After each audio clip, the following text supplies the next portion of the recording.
Pabrik ekspor Guangdong dan Jiangsu hentikan produksi, PHK pekerja. Analisis, perang ekonomi kemungkinan tidak akan berakhir dalam waktu dekat. Perang tarif Amerika Serikat-China semakin meningkat, memberikan pukulan brutal bagi industri perdagangan luar negeri China, dan para ahli China memperingatkan bahwa pertikaian ekonomi ini masih jauh dari selesai. Di Jiangsu, sebuah perusahaan teknologi Suzhou mengeluarkan pemberitahuan keras kepada pemasok pada tanggal 11 April mengutip tarif Amerika Serikat yang merusak pengiriman pesanan. Perusahaan mengumumkan pembekuan produksi. Sebuah tangkapan layar WeChat yang bocor mengungkapkan bahwa Suzhou XXG Technology Company memberlakukan istirahat yang disesuaikan untuk semua staf bengkel reguler dan memberhentikan semua pekerja kontrak dengan agensi dengan perintah untuk menyelesaikan pemutusan hubungan kerja pada tanggal 12 April tahun 2025. Radio Free Asia berbicara dengan Mr. Wang, seorang pekerja perdagangan Guangdong, yang menggambarkan gambaran suram. Di pelabuhan Shenzhen Yantian, barang-barang menumpuk, klien menghentikan pesanan, dan biaya penyimpanan membengkak. Kecuali kita beralih ke pasar domestik, jika perang dagang ini berlarut-larut, para bos akan kehilangan akal.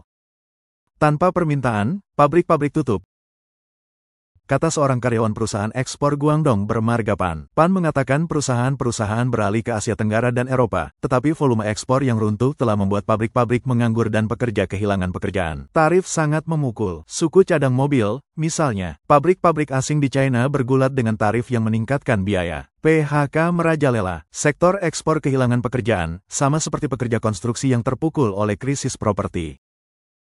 Pan memperingatkan, perang tarif mendorong perusahaan dagang dan pabrik ke jurang kehancuran, mengancam mata pencaharian jutaan orang. Keluarga-keluarga menderita. Ini adalah krisis yang mirip dengan jutaan pengangguran ketika pasar properti China runtuh.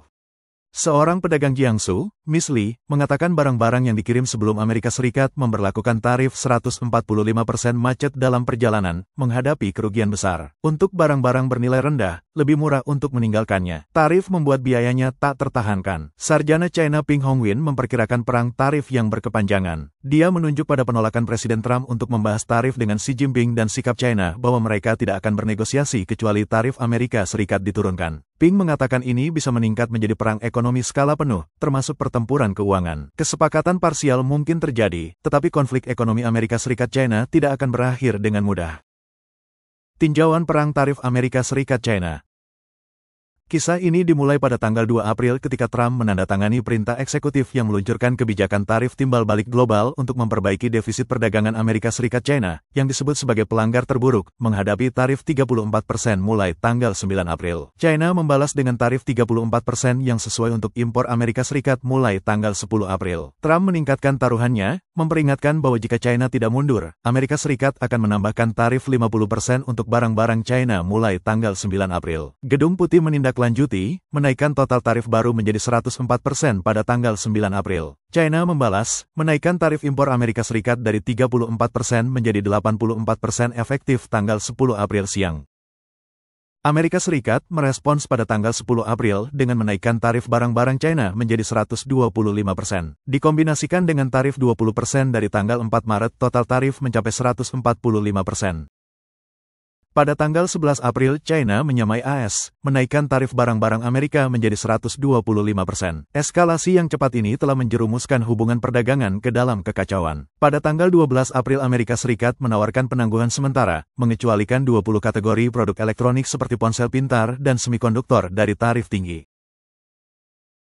Reuters mencatat China memasok lebih dari 70 miliar dolar ponsel pintar dan laptop ke Amerika Serikat setiap tahun. Partai Komunis China menyebut langkah itu jauh dari cukup dan mendesak Amerika Serikat untuk sepenuhnya mencabut semua tarif timbal balik. Namun, pada tanggal 13, Presiden Trump mengatakan, "Kami belum memberikan pengecualian apapun. Kami sebenarnya sedang mempertimbangkan kategori tarif baru." Bloomberg melaporkan Amerika Serikat mungkin segera meluncurkan penyelidikan keamanan nasional terhadap semikonduktor impor, berpotensi mengenakan pajak lagi pada teknologi penting. Karena tarif mencekik jalur kehidupan perdagangan China, dampaknya jelas, pabrik-pabrik sunyi, pekerja kehilangan pekerjaan, orang-orang menderita, dan perang ekonomi tanpa akhir terlihat.